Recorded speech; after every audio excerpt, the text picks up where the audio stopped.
Hi, welcome to my reels manan. Ang aking gagawin ay magluluto ng aking pancake. Pero haluan ko ng oats.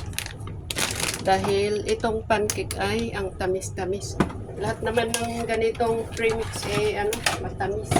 So itong ganito ay tagal kong maubos, pero bihira akong magluto nito kasi nga matamis.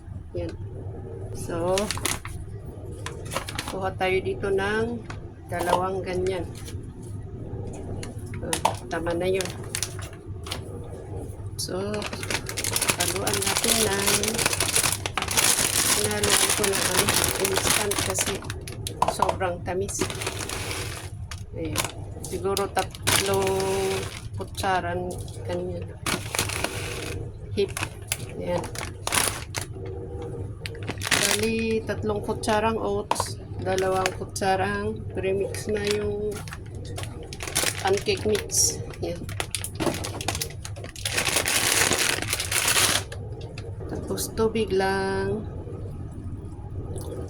Wala na akong measure. Pagkain ko naman to. Medyo dinamihan ko yung tubig kasi ayaw ko yung very dry. So ayan, hindi siya masyadong sticky. So, konti lang ang ilalagay nating mantika kasi lalo kung non-sticky naman ang gagamitin natin, hindi na kailangan ng mas maganda yung non-sticky para konti lang ilalagay natin mantika. Lagay na po natin ang ating, hindi ko pinapainit yung hindi ko masyado papainitin yung mantika. Dahil meron naman akong konting dito. Walnuts at diba yan? Almond. Gusto kong lagyan. Tamad akong mag-crush. Ika-crush ko sana. Pero takpan natin para pantay ang pagkaluto. Okay lang din naman kahit walang almond o dyan. Nagkataon lang na meron kaya nilagyan ko. Parang sunog naman ata. Ay, sakto lang.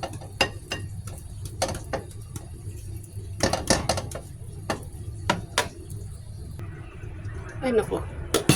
Pabayaan ko ng sandali.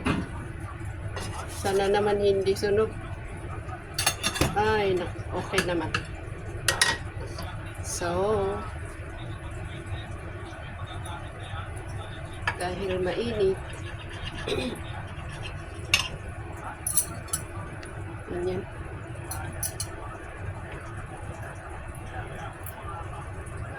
Iwain natin para bite-bite na lang.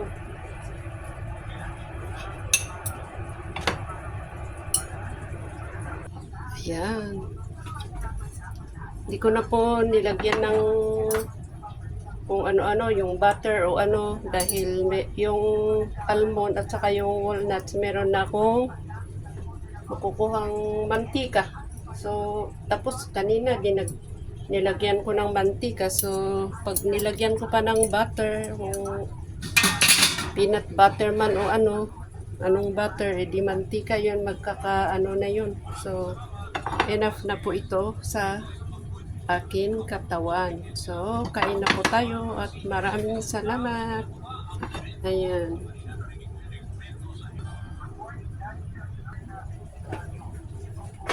Bye-bye.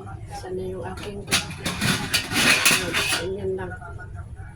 Masarap. Hindi, medyo matamis pa rin pero at least hindi siya masyado kasi nga may mali, konti lang yung nilagay ko na pancake premix, tapos yung wala namang lasa yung oats. So ayan, balance na.